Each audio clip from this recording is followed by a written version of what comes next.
Okay, I caught it. A lot of people have been asking me for some beginner tutorials, so today I'm going to show you how to make this skinny scarf, and you only really need to do like 2 types of stitches, and I'll show you how to do those. But the scarf, I made it super thin and super long so you can wrap it around your neck like a bunch of times, which I think is perfect for layering and perfect for the winter. For this scarf, I use 100% Canadian wool. This is from Handmade and Fleece Artist, and I'll link that in the description.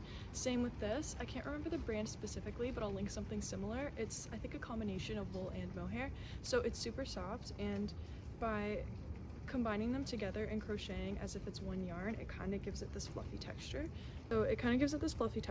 And it's super soft and super warm. Okay. This tutorial is based off of measurements, so you can use whatever yarn size, hook size you want, any type of yarn, whatever you're comfortable with, or whatever you have at home. This is also a good project for using up scraps. All of the colors I use here are scraps from other projects, and I just wanted to get rid of it, so that's why some colors are different and it's not even. Okay, someone's yelling. Okay, so here's the 2 different types of wool I'm using. I'm just doubling up the mohair with this other wool. You don't have to add the mohair, I just add mohair so it makes it kind of fluffier.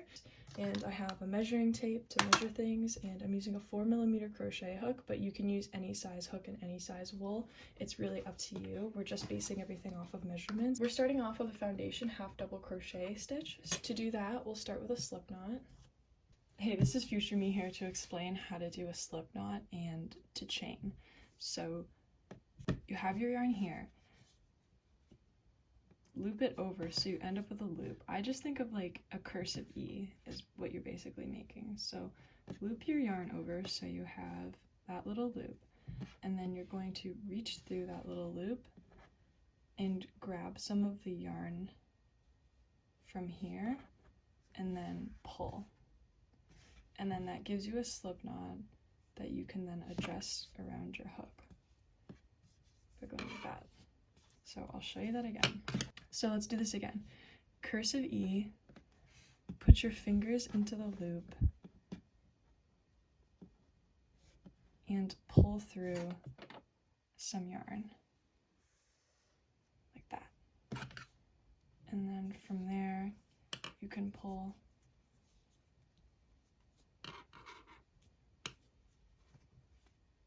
and adjust to your hook. Oh, I'm covered in fluffies. Okay.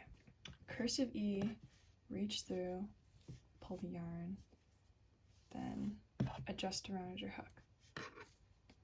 To do a chain, this is very simple. To do a chain, you yarn over your hook, then pull that through the loop. So to chain, yarn over your hook, pull that through the loop, the loop that's on your hook. So yarn over, pull through. And right now I have 3 chains, 1, 2, 3. So let's do another chain. Yarn over and pull through. And that is how you chain. You're only going to be doing very minimal chains in this project, but it's a good thing to learn. We're starting off with a foundation half double crochet stitch. To do that, we'll start with a slip knot, and then we are going to chain 2. And then yarn over, and then insert into that first chain.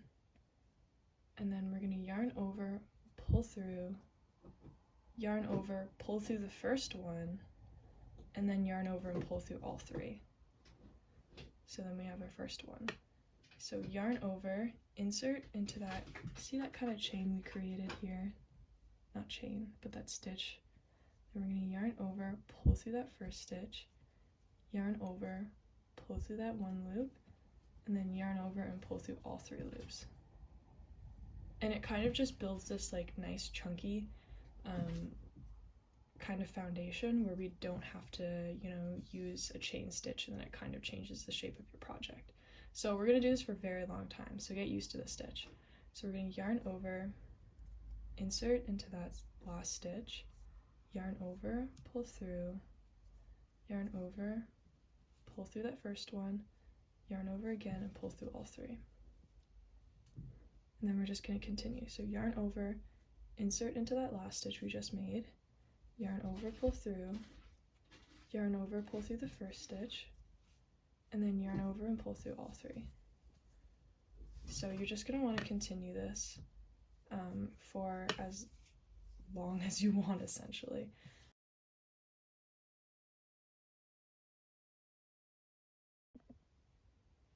So I ended up making it just under 3 meters long, and I know that sounds really long, but because it's a thinner scarf, I'm going to want to wrap it around my neck more. So this is enough to wrap around my neck 3 times and still have like long enough danglies. So this is going to be the length of your scarf, and then we're just going to be working back and forth this way.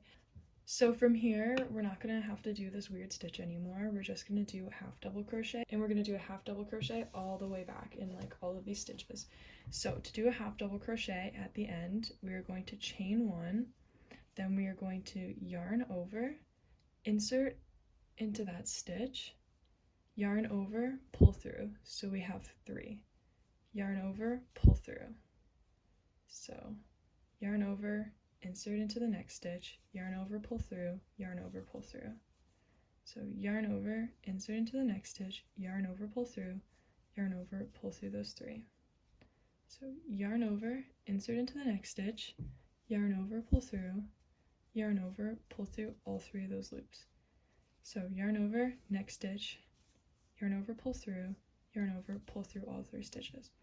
And as you can see, it's very similar to the one we just did. And that's going to give, as you can see, it's very similar to the stitch we just did, and you're just going to want to work it all the way back, and this is pretty much the only stitch we're going to do for the rest of the scarf. So I'm just going to keep doing this. So I'm at the very end, and I have 1 stitch left, and I'm going to switch colors. This is completely optional. You can just keep going with the same color, but I want a stripe. So I'm going to insert into the last stitch, yarn over, and then instead of pulling through, I'm going to snip this wool. And I'm keeping the mohair because I don't have gray mohair and white's good enough. So I'm just going to tie it here. There's other ways to do this, but this is just what I do, and I really don't care if it's wrong because it works for me. And then with the new yarn, we're going to yarn over and then pull through, and then you can just weave your ends in or crochet over them. And to crochet over them, I'll usually pull my ends up through this other stitch. You can just weave them in after, but this is what I do. I'll pull it through this last stitch, and then I'll crochet like on top of them so they're hidden and I don't have to worry about them. Well, I mean, I should have done that with this, but I didn't. But so anyways, now that we have our ends there, I'm just going to chain 1, and then we're gonna half double crochet all the way back through. So insert your hook, yarn through, you know, like you just did for a million other stitches, but I'm doing this with the yarn here so I can kind of hide the yarn and I don't have to go back through and weave in my ends later. And so you're just going to repeat this and do the exact same thing. So here I am at the end of this row, and I just want to switch back to this color, and I accidentally cut both yarns, which is like, okay, oh well, we make mistakes sometimes. And I'm doing literally the exact same thing in the last row to change colors. And literally doing the exact same thing as you did for the last row. Just half double crocheting in each stitch all the way back.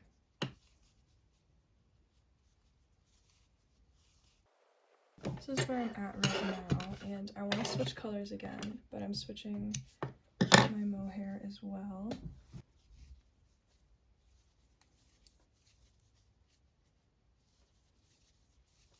Okay, so I did quite a few more rows, and this is what I have so far. So I have that foundation, half double crochet, and then 1, 2, 3, 4, 5, 6 rows.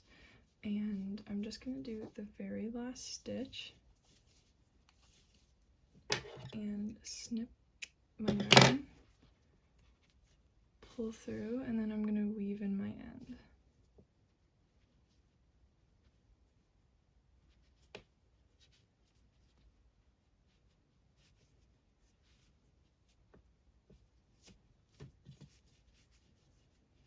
and then I'm just snipping off the ends that do stick out. So that's what I have so far. And you can keep adding more rows if you want it thicker, but because mine is so long and it wraps around my neck so many times, I think this is an appropriate length or width. My final scarf is 3.5 inches wide. So I guess this is the outro. Thank you for watching. If you ended up making this scarf, you should send me a photo on Instagram. That would be nice. If you have any future suggestions for tutorials, leave them in the comments and I'll try my best to do more. As a reminder, I have a written version on my website, so if you'd rather read the pattern, just go to the link in the description. I think that's all I have to say. Thank you for watching. Thank you for making it to the end of this video, and I'll see you in the next video. Bye!